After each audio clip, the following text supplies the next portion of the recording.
Good morning friends, welcome to my channel. आज lockdown के 10 दिन हो चुके हैं और अभी मॉर्निंग में 7:15 बज रहे हैं और मैं जा रहा हूँ ऑफिस के लिए। हालांकि घर से बाहर नहीं निकलना चाहिए इस लॉकडाउन में और हर तरफ जबकि ऐसी महामारी चल रही है, लेकिन मैं एक फार्मा फील्ड से जुड़ा हुआ इंसान हूँ। सो हम एक एसेंशियल कमोडिटीज़ में आते हैं। सो सबकी हेल्थ के लिए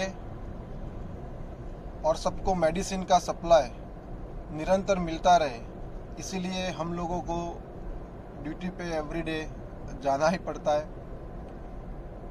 सो बट आप लोग घर पर ही होंगे, घर में रहिए, सेफ रहिए। हम भी हमारी सेफ्टी का पूरा ध्यान रखते हैं। सो ज़्यादा टाइम वेस्ट नहीं करते हुए मैं सीधे मुद्दे पे आता हूँ कि आज का हमारा ये वीडियो है वो है फोर्ड एस्पायर के ऊपर।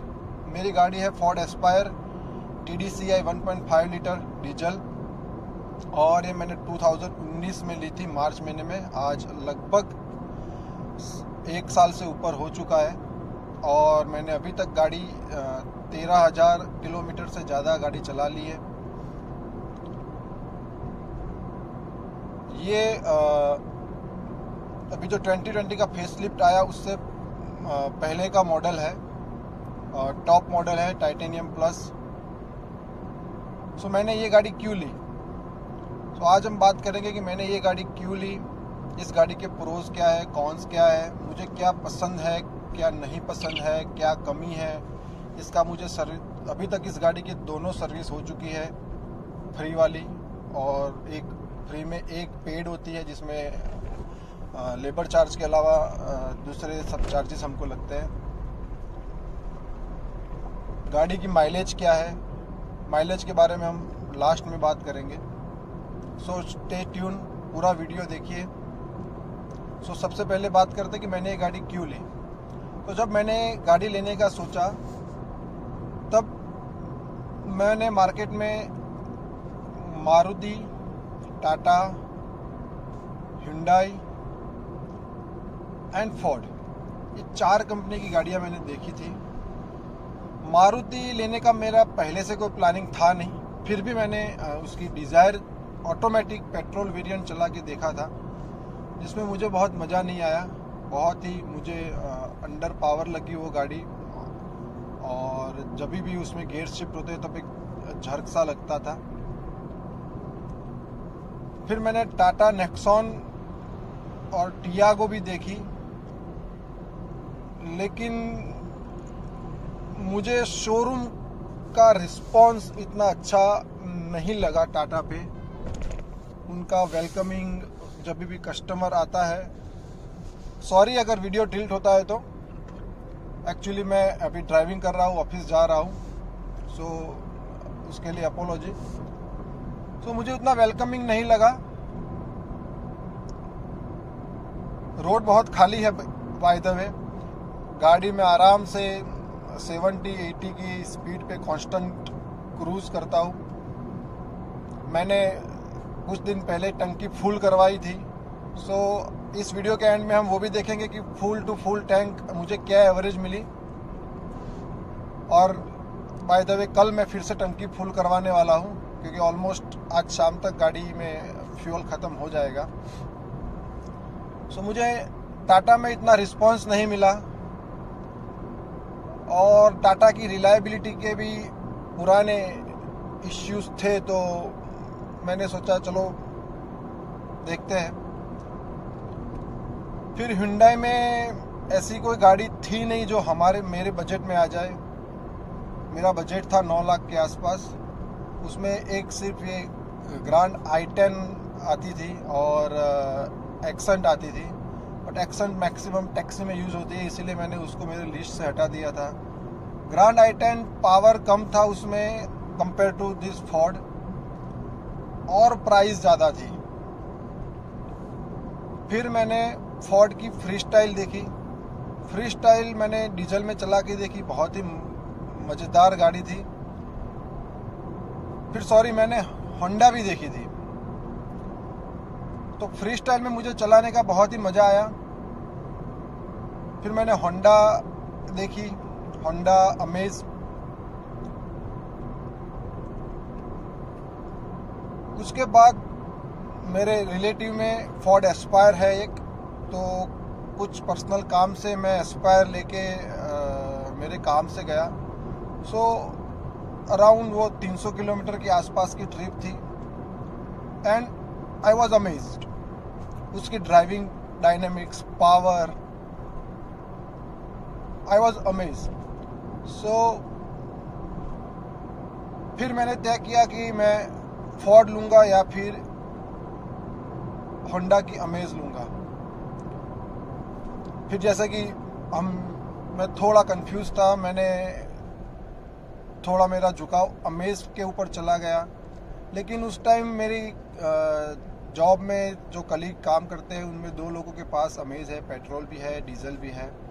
बट उन्होंने मुझे क्वालिटी रिलेटेड इश्यूज बताए कि उसमें सस्पेंशन के थोड़े इश्यूज है, सस्पेंशन में आवाज़ आती है, उनके ग्लव बॉक्स चालू गाड़ी में अगर खड्डा या बम्प अगर वो कूदा देते हैं तो वो खुल जाता है।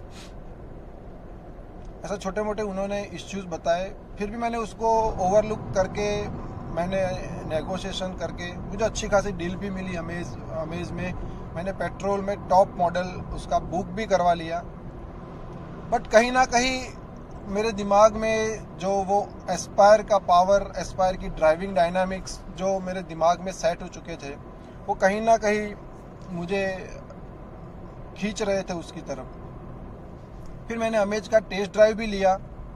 सो मैंने रियली फील किया कि उसके सस्पेंशन के साथ उसकी टेस्ट ड्राइव व्हीकल में इश्यू था। हो सकता है वो पर्टिकुलर उसी व्हीकल में इश्यू हो, बट मैंने फील किया कि जब भी मैं अगर ट्रैफिक के अंदर ब्रेक मारता था टेस्ट ड्राइव व्हीकल में, सो पीछे से खट करके एक आवाज़ आती थी। और जैसे ही मैंने टेस्ट ड्राइव चालू की, पहले ही बम्प पे उसका ग्लव बॉक्स खुल गया। सो मैंने जो सुना था मेरे कलीग से, वही मैंने फील भी किया, एक्सपीरियंस भी किया। फिर मेरा थोड़ा मन उठ गया अमेज से। मैंने उनको 80,000 का मेरा बुकिंग अमाउंट का चेक भी दे दिया था। फिर मैंने दूसरे दिन उनको मैसेज करके, टेक्स्ट करके मना कर दिया कि मैं अभी सोच नहीं रहा अमेज लेने के लिए। फिर मैंने एस्पायर बुक कर ली।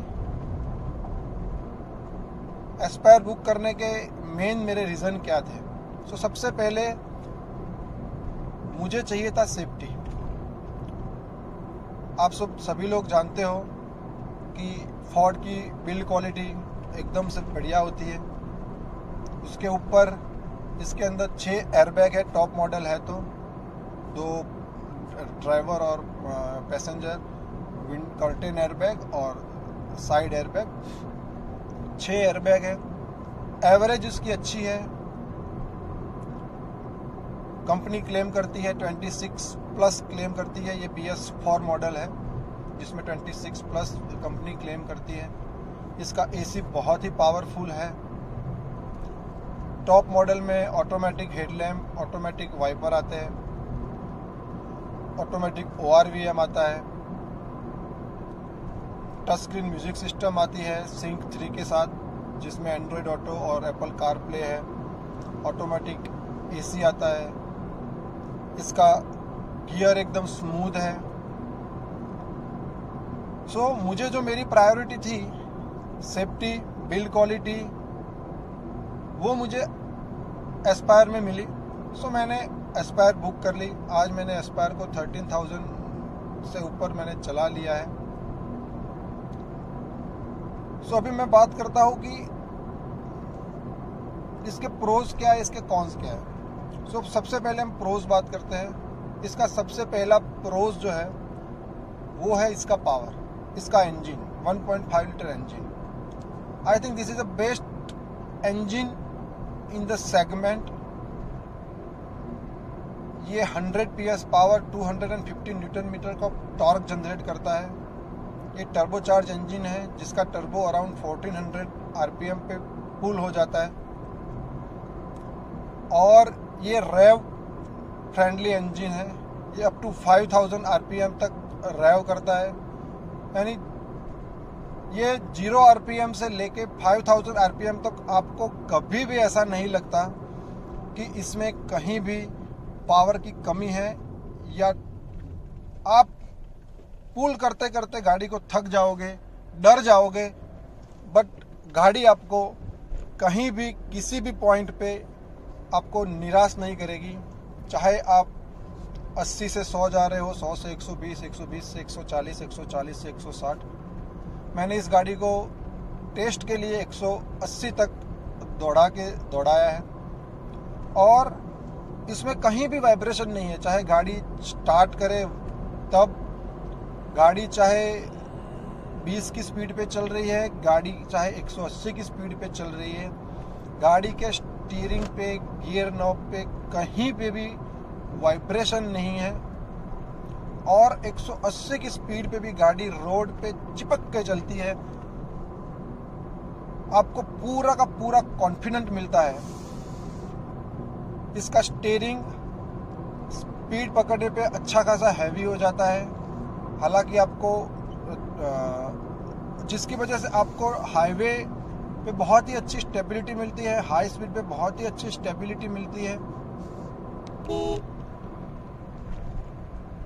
दूसरा, इसका स्टीयरिंग, जैसे मैंने बताया, ट्रैफिक में अच्छा खासा लाइट है और स्पीड पकड़ते ही और हाईवे पे अच्छा खासा इसमें वेट आ जाता है। तीसरा, इसका एसी, हालांकि इसमें रियर वेंट नहीं दिए हैं, फिर भी इसका एसी बहुत ही पावरफुल है। आज तक मुझे इसका एसी, चाहे कितने भी जून की गर्मी हो, तभी भी मुझे इसका एसी कभी भी मुझे 24 या 23, 22 से मैक्सिमम 22 से नीचे मैं कभी नहीं गया। अभी भी एसी चालू ही है, 24 पे ही चालू है, ऑटोमेटिक पे रखा हुआ है। सो ये एसी चालू करते ही ये विदिन 10 to 15 मिनट पूरी कार को एकदम कूल कर देता है। सो कभी भी इसके एसी के साथ कोई इश्यू नहीं है। कूलिंग बहुत ही अच्छी है। इसका टच स्क्रीन सिस्टम बहुत ही अच्छा है। सिंक 3 का म्यूजिक सिस्टम दिया है। इसकी बिल्ड क्वालिटी बहुत ही अच्छी है। इसकी एवरेज बहुत ही अच्छी है। मुझे अगर बम्पर टू बम्पर ट्रैफिक में भी ये मुझे 18 के आसपास एवरेज दे देती है और हाईवे के ऊपर मुझे 22 से लेके 24 की एवरेज देती है। अभी इस बार मैंने टंकी फुल करवाई थी, तो टैंक टू टैंक कितना एवरेज मुझे मिला वो हम वीडियो के लास्ट में देखेंगे। और बहुत ही सरप्राइजिंग एवरेज है, सो वीडियो पूरा देखना।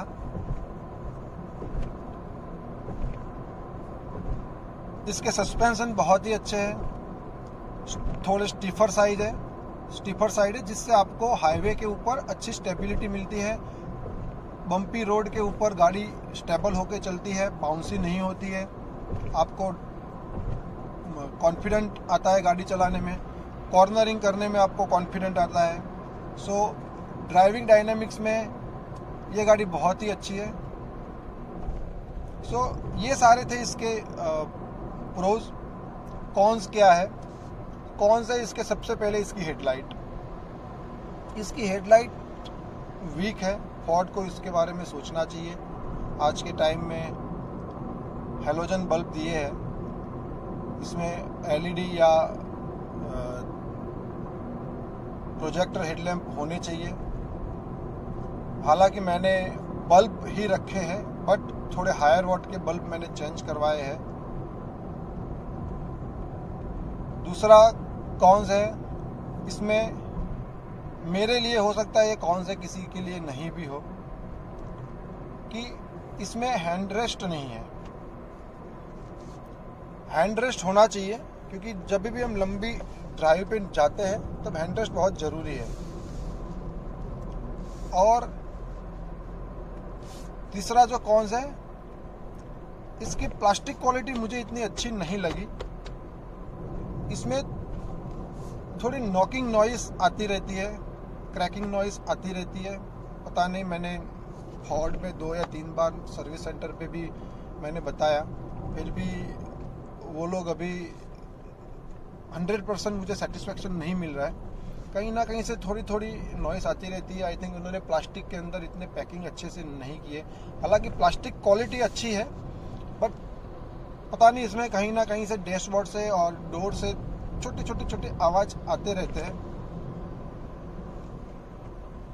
मेरे हिसाब से ये गाड़ी के बस ये 2 ही मुझे जो कॉन्स लगे।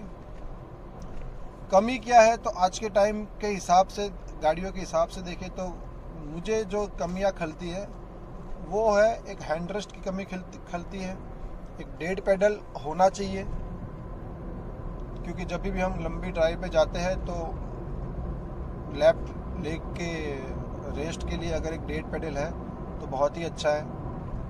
और एक क्रूज़ कंट्रोल की मुझे कमी खलती है। जैसे अभी बहुत ही अच्छे हाईवे मुझे एवरीडे खुले मिलते हैं। मेरे घर से मेरा ऑफिस का डिस्टेंस 46 किलोमीटर है one way. So everyday I am commuting 90+ kilometre. So अगर इसमें क्रूज़ कंट्रोल हो सो ये गाड़ी चलाने का मज़ा ही कुछ और है, और आप अच्छी खासी एवरेज भी ले सकते हो। अभी 13,000 किलोमीटर के अंदर मेरी 2 सर्विसेज हो चुकी है। पहली सर्विस थी वो फ्री सर्विस थी जिसमें मुझे कोई कॉस्ट नहीं लगी। दूसरी सर्विस थी जिसमें लेबर चार्ज फ्री था, सिर्फ ऑयल के और सब चार्जेस मुझे लगे, जिसमें मुझे टोटल कॉस्ट लगी वो थी 1690 रुपये ओनली। फोर्ड के सर्विस सेंटर बहुत ही अच्छे हैं। सर्विस एडवाइज़र सपोर्टिव है। सबसे अच्छी बात, वो कोई भी चीज़ एडिशनल चीज़ बेचने का ट्राई नहीं करते कि साहब आप गाड़ी में ये करवा लो, वो करवा लो, आपको ये करवाना पड़ेगा, ये कराओगे तो अच्छा रहेगा गाड़ी के लिए। कुछ भी वो लोग एडिशनल बेचने का ट्राई नहीं करते। सो अभी तक 2 से 3 बार मैं सर्विस सेंटर की विज़िट कर चुका हूँ, बट उन्होंने मुझे कभी भी कुछ एडिशनल बेचा नहीं है।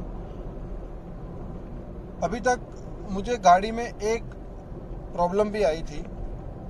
मेरी जो क्लच है वो क्लच पेडल से आवाज़ आती थी। जैसे मैं क्लच प्रेस करता था, रिलीज़ करता था तो खट खट से आवाज़ आती थी। सो सर्विस सेंटर ने उसको रिकॉग्नाइज़ किया, एक्सेप्ट किया। पहले तो इन्होंने ट्राई किया सॉल्व करने का, नहीं हुआ उनसे। सो उन्होंने नया क्लच पेडल मंगा के मुझे रिप्लेस करके दे दिया ना। वो प्रॉब्लम रिजॉल्व है, अभी उसमें क्लच में कोई इश्यू नहीं है। सो ये था फोर्ड एस्पायर के बारे में। इसका अभी हम 70-80 की स्पीड पे क्रूज कर रहे हैं, बट आई थिंक आपको कोई नॉइस नहीं आ रही होगी इंजन की। जो भी नॉइस अगर आपको आ रही है तो वो रोड नॉइस है। सो इसका इंसुलेशन बहुत ही अच्छा है। इंजन नॉइस अंदर नहीं आती है।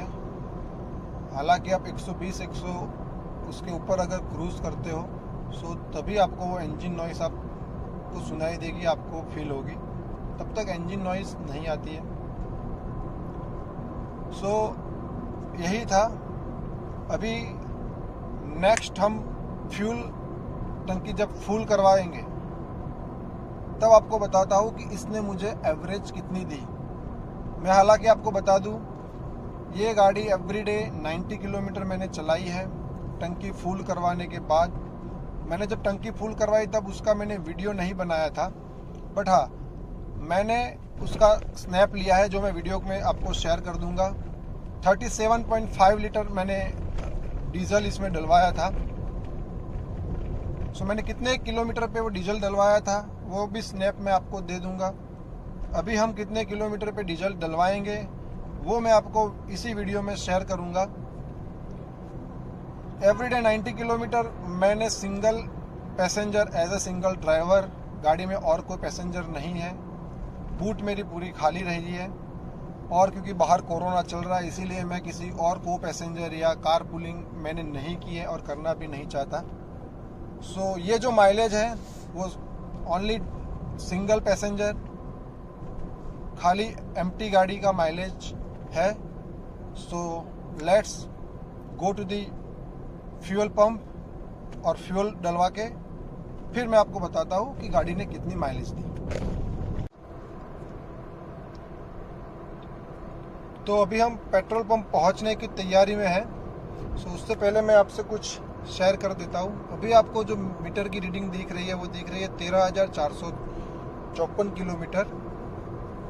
जब मैंने टंकी फुल करवाई इससे पहले, तब मीटर का रीडिंग था 12,443 किलोमीटर। सो ऑलमोस्ट गाड़ी 1,000 किलोमीटर से ऊपर चल चुकी है फुल टंकी में। आप देख सकते हो कि अभी तक फुल करवाने के बाद मैंने ट्रिप मीटर को रिसेट कर दिया था। सो अभी 1022 किलोमीटर गाड़ी चल चुकी है और अभी 61 किलोमीटर चले, इतना अभी इसमें फ्यूल है।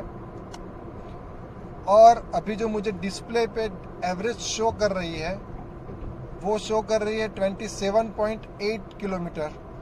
सो लेट्स चेक कि फ्यूल डलवाने के बाद ये एक्चुअल में कितनी एवरेज मुझे tank full to tank full method पे देती है। और मेरी एवरेज स्पीड रही है वो है 54 किलोमीटर।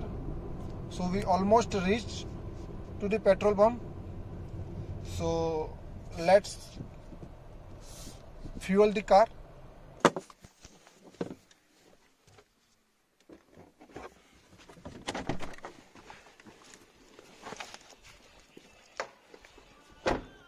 फुल कर दो। डीजल डीजल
बंद नहीं हुआ पूरा।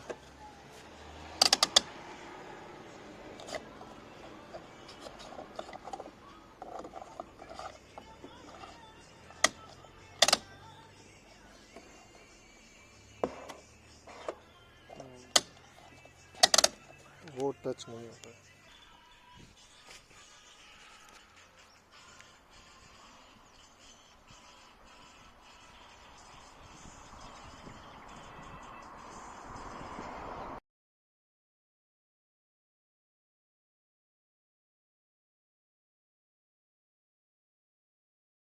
तो दोस्तों, जैसे कि आपने देखा कि अभी हमने टंकी फुल करवा ली है और जो फ्यूल आया है वो आया है 38.28 लीटर। और जैसे कि आपने वीडियो में देखा कि हमने जब ट्रिप मीटर को रिसेट किया था तब गाड़ी चल चुकी थी 12,443 किलोमीटर और अभी तक जो गाड़ी चल चुकी है वो है 13,454 किलोमीटर। सो अगर 13,454 में से 12,443 किलोमीटर को माइनस करते हैं तो अभी तक जो हमारी गाड़ी चल चुकी है वो है 1,011 किलोमीटर। अगर हम उसको 38.28 से डिवाइड करते हैं तो हमारे एवरेज निकल के आती है 26.41 किलोमीटर। सो यही था दोस्तों फोर्ड एस्पायर के बारे में रिव्यू। आई होप ये वीडियो आपको बहुत ही यूज़फुल रहेगा, बहुत काम लगेगा आपको गाड़ी सिलेक्ट करने में। अगर आप फ्यूचर में कोई गाड़ी परचेज़ करने का प्लान कर रहे हो तो सो स्टे ट्यून। अगर अभी तक आपने चैनल को सब्सक्राइब नहीं किया है सो प्लीज़ सब्सक्राइब कर लीजिए और लाइक का बटन दबाइए ताकि मुझे मोटिवेशन मिले और मैं आपके लिए ऐसे ही कुछ नए वीडियो बना के डालता रहूँ। Stay home, stay safe. Thank you.